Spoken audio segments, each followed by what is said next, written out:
Boa noite a todos. Vou tirar minha máscara, porque agora eu estou sozinha aqui na sala.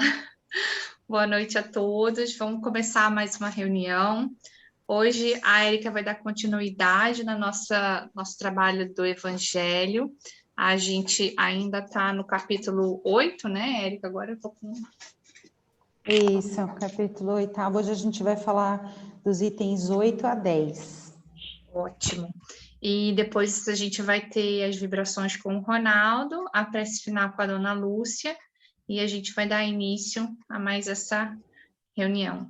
Pode começar, Érica. Então, vamos lá, vamos todos nos acomodar, né? Dentro de nossas casas, onde quer que a gente esteja, da maneira mais confortável. Quem quiser fechar os seus olhos, para a gente buscar o silêncio dentro dos nossos corações, buscar deixar de lado por alguns momentos as atribulações do dia a dia, as chateações, o cansaço, as preocupações, a agitação que nos traz, né? E vai nos trazendo no final da semana, para buscar dentro de nós a calma, a tranquilidade e elevar os nossos pensamentos ao nosso querido Mestre Jesus.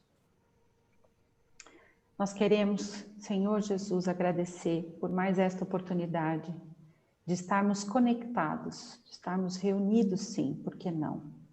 Ainda que muitos não presencialmente, mas de coração, em pensamento, com a mesma intenção de nos instruir, de buscar assistência, o entendimento, e ouvir por alguns momentos essas palavras que nessa nossa troca nos trazem tantas coisas boas, nos explicam às vezes aquilo que nós não estamos conseguindo enxergar e nos instruem acima de tudo.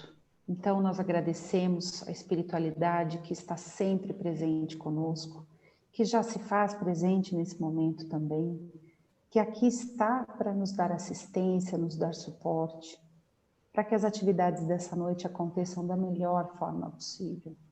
E para que nós não nos esqueçamos, acima de tudo, do propósito que essa doutrina nos traz. E assim, agradecidos, profundamente felizes que somos, nós pedimos, Senhor, a sua permissão para o início das atividades desta noite. Que assim seja. Graças a Jesus. Bem, hoje nós vamos falar dos itens 8 a 10 do capítulo 8º. O capítulo 8º fala de bem-aventurados aqueles que têm puro o coração. E traz, né, desde o início do seu capítulo, todas aquelas situações relacionadas a como nós devemos conduzir os nossos pensamentos, né? Então, Jesus primeiro mandou vir a ele as criancinhas, né? Porque as equiparou aos espíritos jovens, né? Aqueles que têm o coração ainda mais puro, apesar de ainda não entenderem tudo, né? Também ainda não aprenderam as paixões, o orgulho, os erros, né? Depois a gente passou pelos pecados por pensamento, né? E agora a gente vai falar da verdadeira pureza, trazendo uma passagem de Jesus junto com os fariseus, com os escribas, que falava sobre mãos não lavadas. Então ele começa assim: então os escribas e fariseus que tinham vindo de Jerusalém se aproximaram de Jesus e lhe disseram: por que os vossos discípulos violam a tradição dos antigos? Pois eles não lavam as mãos quando tomam as suas refeições. Aqui é importante a gente entender, eu gosto sempre de, quando eu vou estudar alguma palavra do Evangelho, entender um pouco esse contexto, né? Então, quem eram os escribas, quem eram os fariseus? E para aqueles que se interessam, a maioria que certamente já conhece, mas a introdução do Evangelho segundo o Espiritismo, que aliás é uma das passagens mais ricas talvez do Evangelho, porque nos contextualiza, ela traz dentro dela no item 3, notícias históricas, e aí ela nos explica um pouquinho quem eram esses nomes que a gente, ou que eram, né, esses nomes que a gente vê tanto dentro do Evangelho, que são muito distantes da nossa realidade. A respeito dos escribas e dos fariseus, eles diziam o seguinte: os escribas eram aqueles secretários dos reis de Judá. Eram os funcionários públicos, vamos dizer assim, né? Eram aqueles que tinham uma conduta bastante respeitada, porque eram secretários, eles davam apoio aos reis naquele momento, né? Eram funcionários dos reis, né?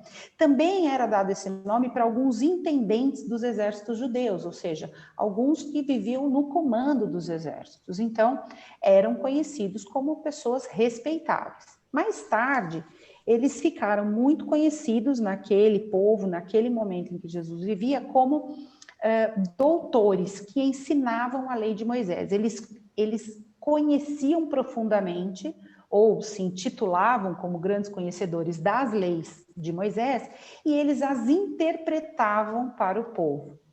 Aí já começa, né, o probleminha, porque a interpretação era deles, né, a partir da lei de Moisés.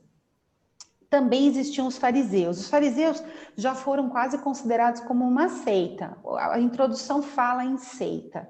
Eram pessoas que se reuniam, grupos que se reuniam, que se intitulavam também grandes estudiosos das escrituras, né?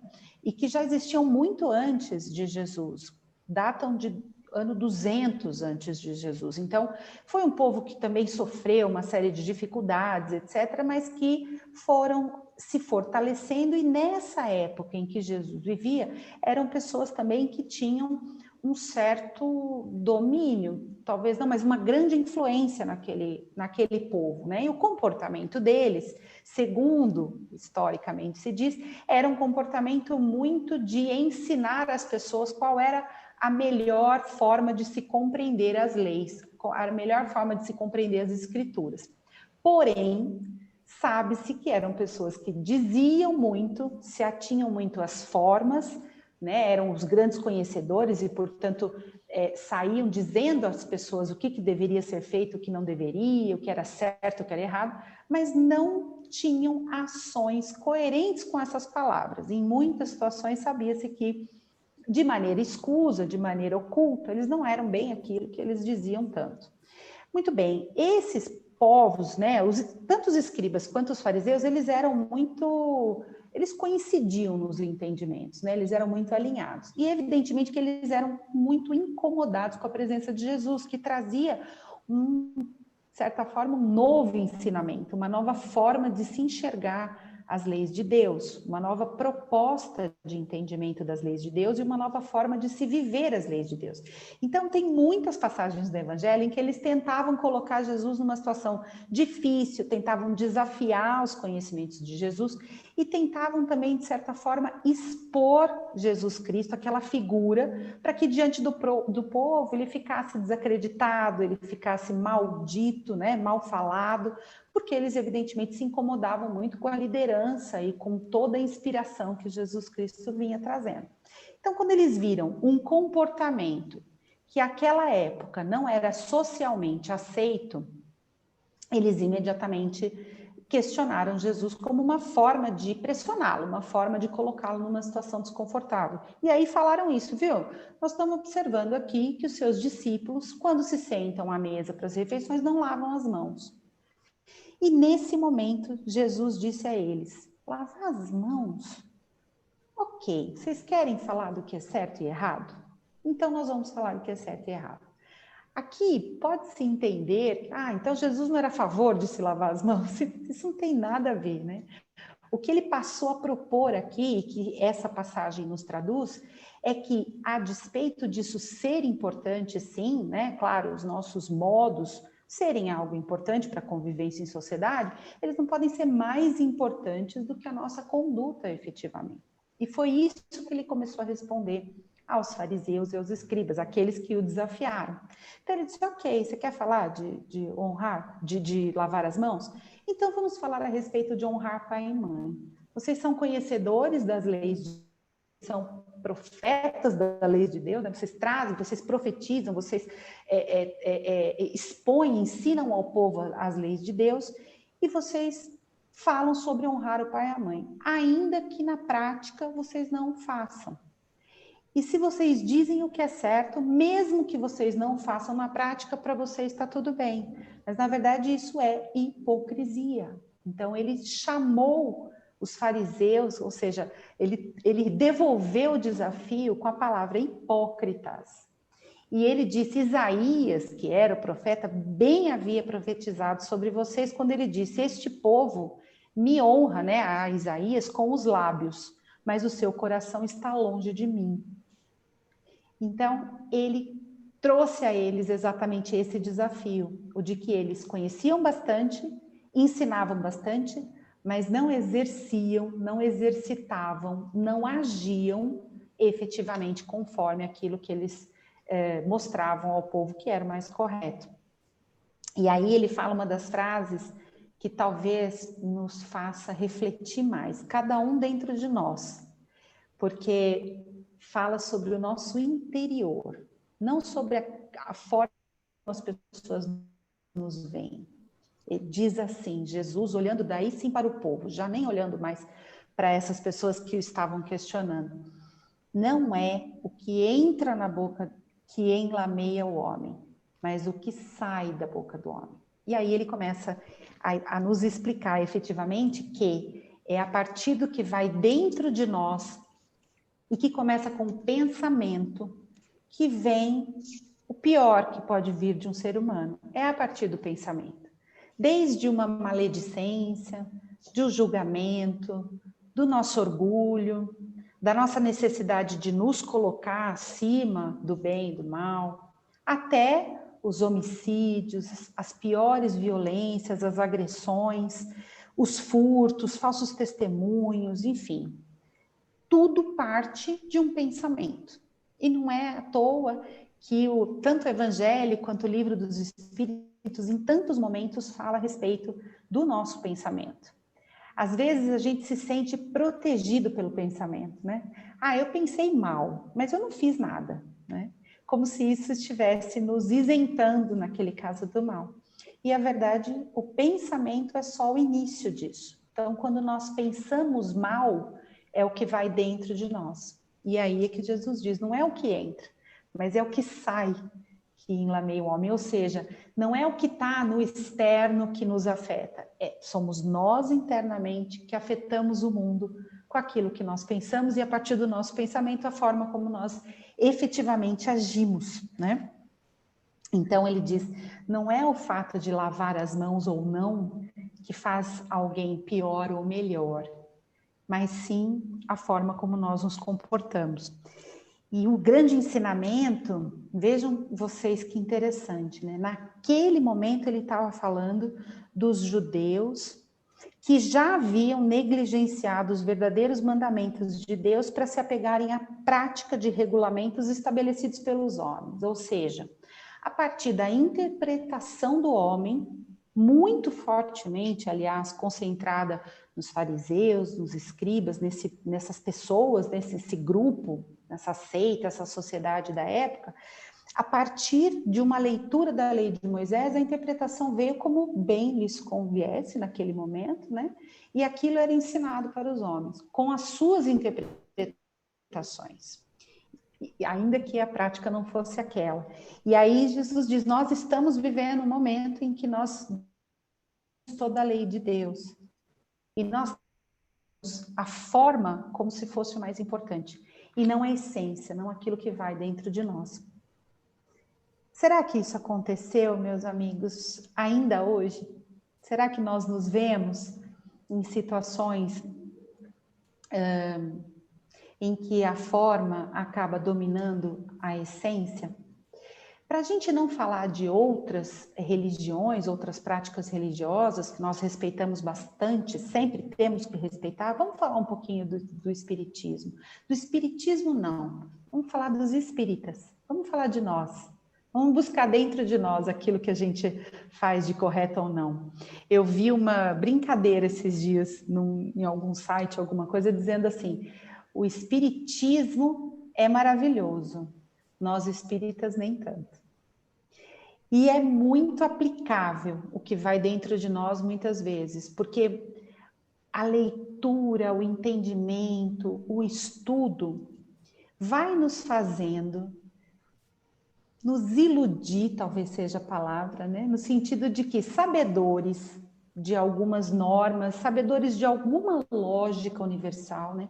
Tendo entendimento de alguns propósitos de Deus para nós, nós já nos sentimos profundos dominadores e conhecedores da lógica universal completa, a ponto de muitas vezes queremos justificar certas atitudes ou certas pessoas, certas imperfeições físicas, nos achamos no direito de adivinhar e de saber o que aquele indivíduo pode ter feito nesta ou em outras vidas para aparentemente mostrar uma imperfeição. O que é nada mais do que o nosso orgulho, uma fascinação, uma paixão nossa em entendermos que podemos saber mais do que outras pessoas, né? E aqueles defeitos ocultos, nós não os temos? Como fazer para detectar os nossos defeitos ocultos, né? Então, eu já ouvi isso das palavras da boca de uma mãe, de uma criança autista, que frequenta a casa conosco, e ela diz isso. As pessoas dizem que o meu filho hoje paga, resgata, enfim, a gente usa até certos termos em comum, algo que ele fez lá atrás. É verdade, provavelmente é verdade, mas isso é aparente. E nós? E quem fala dele? Não tem nada a resgatar? Não tem nada a cumprir? Sorte dele que ainda é oculto, porque as pessoas ainda não sabem. Isso é de uma consciência, claro, defende, protege o filho com todo o amor do mundo, mas isso é de uma consciência, e detalhe, ela não é espírita. Ela conhece, respeita a doutrina, mas não é espírita. E se coloca dentro de uma consciência que muitas vezes nós espíritas não temos. É evidente, pelo menos penso eu, que a disciplina, o conhecimento é muito importante. Então, quando nós temos disciplina com os nossos horários, a gente até brinca, né, que Emmanuel nos ensinou assim, é em respeito à espiritualidade, que prepara todos os ambientes dos nossos trabalhos, dos nossos estudos, é em respeito a toda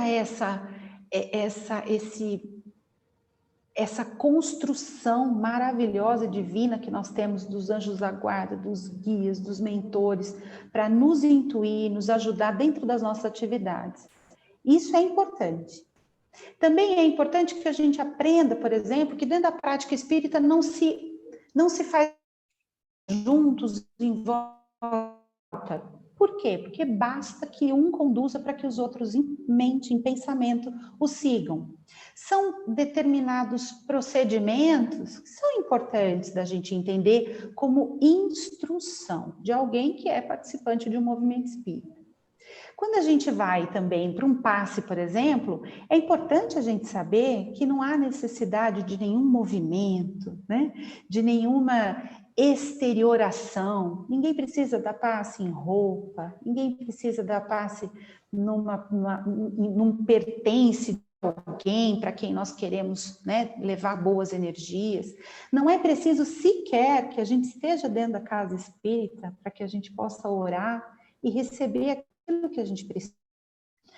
Então é importante a gente saber que esses rituais, eles não são aplicáveis à nossa doutrina. São ensinamentos, entendimentos, instruções daqueles que estão buscando cada vez mais viver o espiritismo, viver o movimento espírita, como alguns gostam de dizer, mas acima de tudo viver isso que nós estamos aprendendo todos os dias. Mas será que isso é mais importante do que a prática daquilo que Jesus nos ensinou? Será que é mais importante eu conhecer de cabo a rabo todos os livros da codificação, saber entender aonde é que o Evangelho se conecta com a Gênese? Ou será que isso é mais importante do que da porta para fora o meu comportamento pode dizer sobre mim? O nosso comportamento é a exteriorização do que vai dentro de nós. É aquilo que sai da boca do homem e que parte daquilo que está dentro de nós. Palavras de Jesus, não é o que entra na boca que enlameia o homem, mas é o que sai da boca do homem. Então,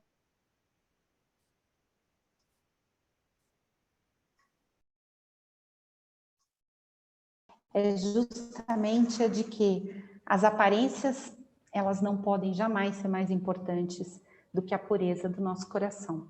As mãos precisam sim estar lavadas para as nossas refeições, é bom que estejam, mas não adianta mãos lavadas e o coração impuro.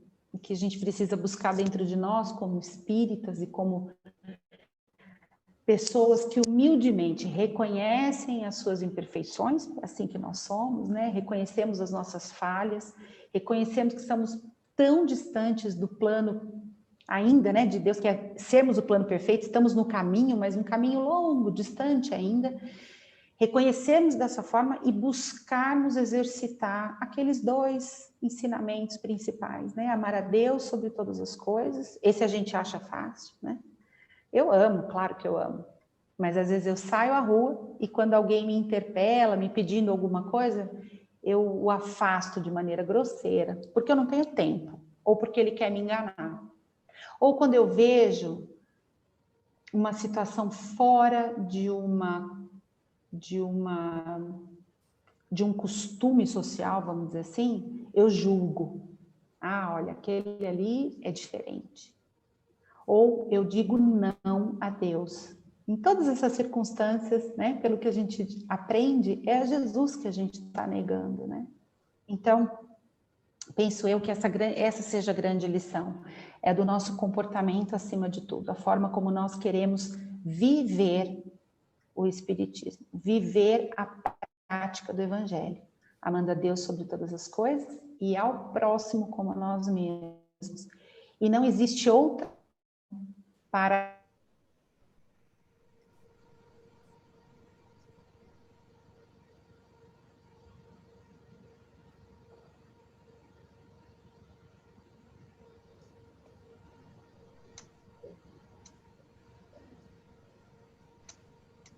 caridade que se demonstra através, sim, da benevolência, né? De se fazer o bem, mas da indulgência e do perdão. A prática da caridade não é só a gente dar esmola, a gente ajudar quando as pessoas precisam, mas é a gente se colocar no lugar do outro antes de julgá-lo. E a gente perdoar aqueles que nos fazem algum mal. Talvez esses sejam os exercícios mais difíceis, mas são a caridade também. E eu acho que esse é o grande ensinamento que essa passagem nos traz. Buscar dentro de nós aquilo que nós queremos efetivamente trazer para o mundo, né? E é isso, esse é o meu entendimento dessa passagem que eu queria dividir com vocês. Agradeço a vocês por me ouvir um pouquinho nessa noite. E devolvo a você nas palavras para que você toque aí e continue com as atividades. Hoje eu consegui terminar até um pouquinho antes, porque você me pede. Obrigada, viu, a todos. Imagina, obrigada, Érica. Obrigada mesmo pelas palavras de hoje. A gente vai dar continuidade com a leitura do livro Pão Nosso. Gente, vocês perceberam que a nossa internet está um pouquinho oscilando, a gente está aqui no centro. Então, tenham paciência que volta. Se cair, a gente entra de novo. Eu vou compartilhar com vocês a tela para a gente ler juntos, né, o capítulo aqui do livro Pão Nosso. Acho que vocês devem estar vendo. Tá todo mundo vendo? Tá? Beleza. Então, falsas alegações. Que tenho eu contigo, Jesus, Filho do Deus Altíssimo? Peço-te que não me atormentes. Em Lucas 8, 28. Deixa eu baixar um pouquinho logo aqui. O caso do espírito perturbado...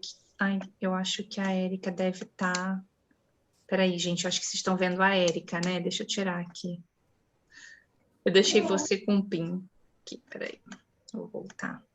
Desculpa, problemas técnicos. Eu vou sair e fico te ouvindo de longe. Fica tranquila. Não, pode ficar aí. Que o caso do espírito perturbado que sentiu a aproximação de Jesus, recebendo-lhe a presença com furiosas indagações, apresenta muitos aspectos dignos de estudo. A circunstância de suplicar ao Divino Mestre que não o atormentasse requer muita atenção por parte dos discípulos sinceros. Quem poderá supor o Cristo incapaz de infligir tormentos a quem quer que seja? E, no caso, trata-se de uma entidade ignorante e perversa, que nos íntimos desvarios muito já padecia por si mesma. A vizinhança do mestre, contudo, trazia-lhe claridade suficiente para contemplar o martírio da própria consciência, atolada num pântano de crimes e defecções tenebrosas. A luz castigava-lhe as trevas interiores e revelava-lhe a nudez dolorosa e digna da comiseração. O quadro é muito significativo para quantos fogem das verdades religiosas da vida, categorizando-lhe o conteúdo à conta de amargo elixir da angústia e sofrimento. Esses espíritos indiferentes e gozadores costumam afirmar que os serviços da fé alagam o caminho de lágrimas e nevoando o coração. Tais afirmativas, no entanto, denunciam-nos, em maior ou menor escala, são companheiros do irmão infeliz que acusava Jesus por ministro de tormentos. Então, aqui é interessante a gente olhar, né, que a gente está bem, como sempre, né, completando a... Opa, peguei alguma coisa errada aqui. Completando o que a gente fala do que a Érica falou, né, da questão do que sai da boca é o que tem a maior impacto, né? Porque quando nessa passagem, quando o Espírito fala que Jesus não atormente, por que atormenta? Porque Jesus coloca luz, né? Coloca foco, quando a gente fala coloca luz, Jesus com a sua luz cega aquela pessoa para olhar para fora e faz ela olhar para dentro. Imagina quando a gente está no palco, né? Está num palco fazendo uma peça e fica lá aquele holofote em cima de quem está fazendo a peça.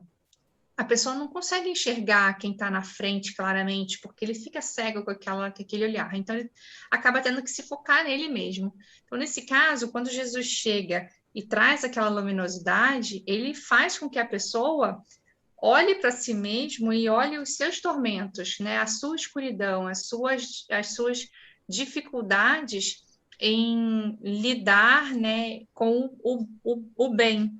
Então, a questão da consciência, pode ir, Érica, obrigada. A questão de que traz a consciência aqueles defeitos, né? Quando a gente se aproxima de alguém. Um exemplo prático também, quando a gente encontra alguém que sabe muito matemática, por exemplo, e a gente se compara com aquele outro que é um expert, um PhD, um matemático, a gente fala, nossa, eu não sei nada, quem sou eu perto dessa pessoa? E é nesse caso, né, quando se a gente chega a estar perto de Jesus, a gente fala, nossa, olha quantas coisas ruins eu faço, quantos pensamentos ruins eu tenho, porque aí a gente cria aquela comparação que não é a intenção de Jesus, mas a gente sente que a gente ainda é bem pequenininho, né? E ao mesmo tempo que a gente vê o quão longe a gente está do destino, a gente também pode olhar para trás e ver o quão mais perto a gente está do destino, porque a gente já fez uma longa caminhada. Só que a gente acaba sempre olhando para o que falta, né? E não o que a gente já conquistou. Então, quando a gente traz na nossa consciência essa questão do que a gente está faltando fazer, vale a gente sim olhar, não, eu preciso melhorar, eu ainda posso melhorar, ainda tenho muito que melhorar, mas vale também a gente olhar, caramba, olha, talvez, né, há 10 anos atrás, se acontecesse uma situação dessa, eu teria xingado, teria feito um escarcéu, e hoje eu não estou fazendo isso. Então, a nossa intenção é justamente essa, né? A cada passo, a gente dá uma crescida aí na nossa evolução. Eu venho sempre falando sobre isso, porque é a nossa intenção aqui nos nossos estudos, né? A gente realmente pegar o evangelho, né, que a Érica trouxe a questão da pureza do coração, quão puro está o meu coração, mas o quão mais limpo está do que estava um tempo atrás. Talvez quando eu não conhecia o Evangelho, ou talvez quando eu ainda não tinha aplicado algumas coisas do Evangelho na minha vida, porque a nossa ideia aqui é escutar e fazer uma transformação aqui dentro da nossa consciência, né? Não é só entrar por aqui e sair por aqui. A gente precisa filtrar e realmente olhar o que eu posso aplicar no meu dia a dia. Quais são as pequenas coisas que eu posso aplicar, porque muitas das vezes a gente não pensa nas pequenas coisas. A Érica estava falando, eu falei assim, é verdade. Às vezes eu penso que alguém poderia acontecer isso, mas eu não deveria pensar isso. Eu não quero o mal da pessoa. Por que eu penso? Então, assim, a gente, né, precisa realmente entrar trazer a nossa consciência, o que a gente realmente precisa ampliar, né, para a gente cada vez se aprimorar um pouquinho mais. Eu tenho certeza que a gente tem muita coisa para fazer. E o mais legal é quando a gente traz isso à consciência. Não, vai falar assim, não, hoje, só hoje, eu não vou perder sei lá, a paciência quando o meu filho fizer aquilo que ele sempre faz, sei lá, jogar alguma roupa suja no chão do quarto. Hoje eu não vou gritar, não vou perder a paciência. Hoje você vai lá e fala, tá, olha, aconteceu de novo. Aí você traz a consciência, eu não vou gritar. Aí você vai lá perto dele e fala, olha, você esqueceu novamente a sua roupa no chão do quarto. Com paciência, né? Aí ele vai lá, tira a roupa. Então aí, da próxima vez, vai ficar natural para você não gritar mais. A princípio, a gente precisa de um certo esforço. Toda mudança é assim, é uma mudança de hábito. Quando a gente acostuma, né? A gente acostuma a fazer alguma coisa, entra no automático. A gente sempre age da mesma forma porque entra no nosso automático. Por isso que trazer a consciência é realmente aplicar uma mudança, que vai ter um esforço. Toda mudança tem algum tipo de esforço. E aí depois entra no automático. Então, o que a gente puder fazer de pequenininho, acho que daqui a uns 60 anos, quando eu morrer, quando a gente morre, todo mundo bem velhinho, tipo nos 100 anos, assim, a gente já vai estar dizendo assim, olha, eu já, né, cresci um pouquinho nessa minha jornada evolutiva. Então, que a gente realmente possa identificar também, né, quais são esses nossos pensamentos, para a gente, como na passagem fala, né, que quando a gente se sente atormentado com a nossa consciência, com a consciência do bem, a gente está se equiparando àquele irmão lá que há 2000 anos atrás se sentia atormentado com Jesus. Então, vamos trazer isso cada vez mais frequente na nossa vida para entrar isso com um hábito natural, ao invés da gente pensar uma coisa ruim, quando a gente pensar, a gente fala, não, eu não posso pensar assim, não posso pensar assim, a gente vai se corrigindo até aquilo entrar natural no nosso viver, né, no nosso dia a dia. Então, era isso, muito obrigada. Eu queria agora chamar o Ronaldo para continuar a nossa reunião e fazer nossas vibrações.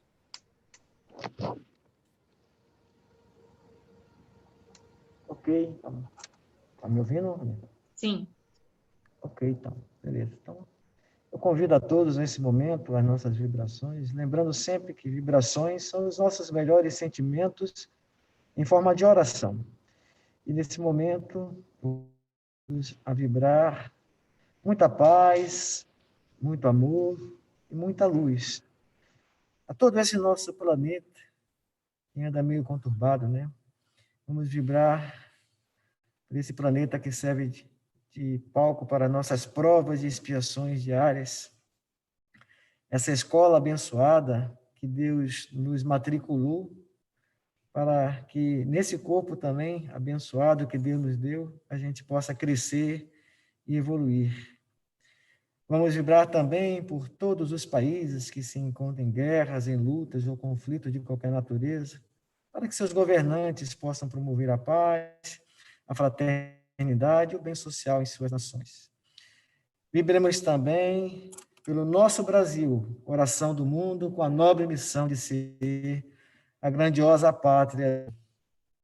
Vibremos pelos nossos irmãos que se encontram nos leitos de hospitais, padecendo dores e sofrimentos terríveis, muitas vezes que a gente nem imagina, Muitos desses irmãos, nesse momento, estão lutando pela própria vida. Alguns desses nossos irmãos estão lá nas alas dos hospitais esperando oportunidade de atendimento.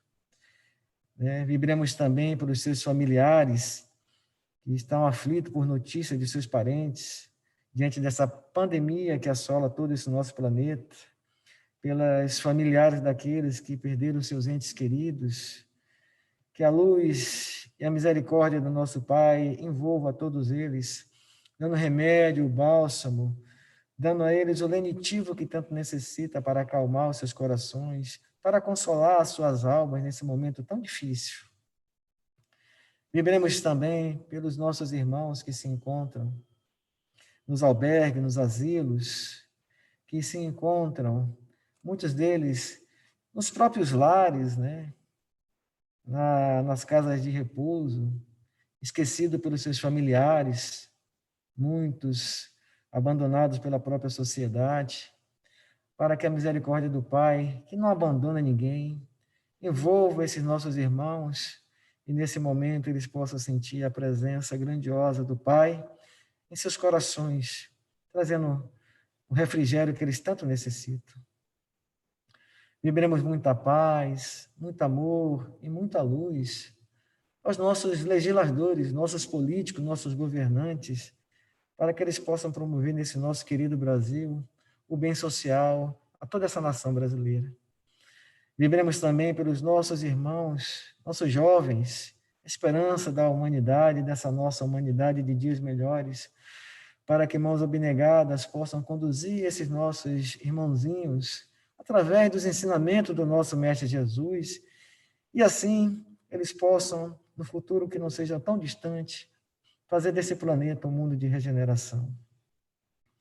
Vibremos também pelos nossos irmãos que se encontram envolvidos pela violência, no mundo das drogas e dos vícios, para que os ensinamentos do nosso Mestre Jesus ajude a desatar esses nós que eles estão presos diante desses vícios, que traz tanta dor e sofrimento, não só para eles, mas também para os seus familiares, que eles possam, nesse momento, receber essa energia de amor e de luz, vinda de todos nós, e despertar na sua consciência o momento de superação, de sair desse drama que eles se encontram. Vibremos também pelos nossos irmãos que se encontram presos na delegacia, nas penitenciárias, nas cadeias, cuja liberdade foi cesseada pelos crimes que eles cometeram perante a sociedade. Vibremos para que a luz do nosso Mestre Jesus envolva os corações desses irmãos, que eles possam sentir nesse momento a presença do Pai, dizendo para eles em suas consciências que é hora de mudar, é hora de amar, é hora de perdoar, é hora de fazer o bem, é hora de ser fraterno com seus semelhantes.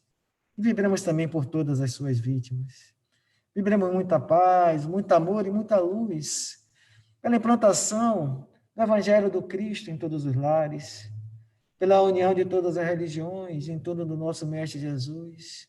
Vibremos pelos nossos irmãos que se encontram nesse mundo, abandonados nas ruas, sem um teto para se proteger da chuva e do frio, sem comida à mesa todos os dias, sem um ombro amigo para que eles possam chorar e contar as suas dores. Que a luz do nosso Pai Maior invada o coração desses nossos irmãos, consolando e amparando a todos nas suas necessidades. Vibremos pelo nosso lar, pela nossa família, pelos parentes que convivem conosco, pelos aqueles parentes que estão distantes de nós, pelos aqueles parentes que partiram e deixaram imensa saudade do nosso coração. Vibremos também por aqueles parentes que têm uma maior dificuldade de relacionamento, para que a luz, o amor e a misericórdia do nosso Pai envolva a todos. Traga paz, traga serenidade, harmonia, tolerância e paciência dentro do nosso ambiente doméstico. Vibremos pelos nossos irmãos que partiram desse mundo desconhecendo que existe uma vida espiritual, que os nossos benfeitores espirituais recebam a todos os nossos irmãos que ora chegam no mundo espiritual com muito amor e carinho, dando a eles o amparo, dando a eles o remédio, dando a eles a calma, o entendimento que eles tanto necessitam nesse momento de perturbação. Vibremos também pelos nossos irmãos, que partiram desse mundo pelas portas do suicídio, para que a infinita misericórdia do nosso Pai possa dar a esses irmãos uma nova oportunidade, para que, através dos ensinamentos do Cristo, eles possam acreditar na vida, eles possam dar um sentido verdadeiro às suas vidas. Vibremos também pelos nossos irmãos que se encontram nos umbrais, na crosta, no vale do suicida, nas trevas, nas zonas abissais. Que a equipe de amor e de luz de Nossa Mãe Maria, Nossa Mãe Santíssima, envolva todos esses nossos irmãos, teus filhos, ó Pai, com a luz do nosso Mestre Jesus, fazendo despertar em seus corações a chama divina que existe dentro das suas almas. Que eles possam jogar para fora todo raiva, todo ódio, todo rancor, todo ranço, toda perseguição, todas as obsessões que ora estão envolvidos. Trocando tudo isso pelo amor, o amor que vem de ti, o perdão, o entendimento e a fraternidade. E que através do arrependimento sincero, esses irmãos possam conseguir uma nova oportunidade de redenção para as suas almas. E, finalmente, vivemos por todos nós, ó Pai, teus filhos, para que o Senhor nos dê força sempre, ânimo, saúde e disposição, para seguirmos juntos nessa caminhada, nesse planeta, obrando com os ensinamentos de Jesus, para que esses ensinamentos façam parte constante, diariamente, de nossas vidas, que através de nossos lábios, de nossas ações e de nossas atitudes, o Cristo possa falar por nós. Nós possamos ser o Cristo representado nesse mundo. Da tua misericórdia, ó Pai, que nos envolva, que nos ampare, que nos guie sempre, Pai. Bendito seja o teu nome em todos os mundos, ó Pai, e louvado seja o seu nome em todo o universo, hoje, agora e sempre. Que assim seja. Dona Lúcia, pode fazer a prece final. Então, vamos elevando o nosso pensamento ao nosso Pai, a Jesus, a Ismael, né? Guia espiritual do Brasil, e vamos dando graças. Graças nós vos damos por podermos chegar ao final de mais uma reunião, ajudando e sendo ajudado por esses nossos irmãos espirituais. Queremos, nesse instante, elevar os nossos pensamentos ao nosso Pai, e em palavras sentidas do nosso coração, agradecemos a oportunidade que nos foi dada. Pedir para todos os nossos espíritos protetores mais luzes, e para os irmãozinhos que ainda estão caminhando na escuridão, sejam eles ajudados, auxiliados por todos eles. Possamos, na próxima reunião, estarmos aqui novamente, todos juntos, na prática do bem e do amor. Possam os irmãos espirituais estar aqui presentes, nos amparando, nos ajudando. Que a paz, pedimos paz e luz para todos nós, para os que não puderam assistir a esta reunião de hoje. Pedimos para os nossos familiares e amigos, e os que dizem ser nossos amigos, e pedimos luz e paz para toda a humanidade. E assim, em nome do nosso Pai, em nome de Jesus, de Ismael, guia espiritual do Brasil, e dos nossos protetores, pedimos a permissão para terminar e encerrar a nossa reunião de hoje. Agradecemos a Deus mais uma vez. Que assim seja.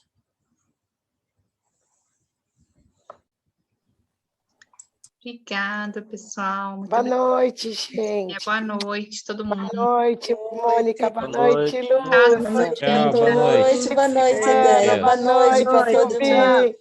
Tchau, seu Boa noite, Carlos. boa noite, tchau. Boa noite, gente. tchau. Boa noite. Tchau, boa noite. Tchau. Boa Tchau. noite.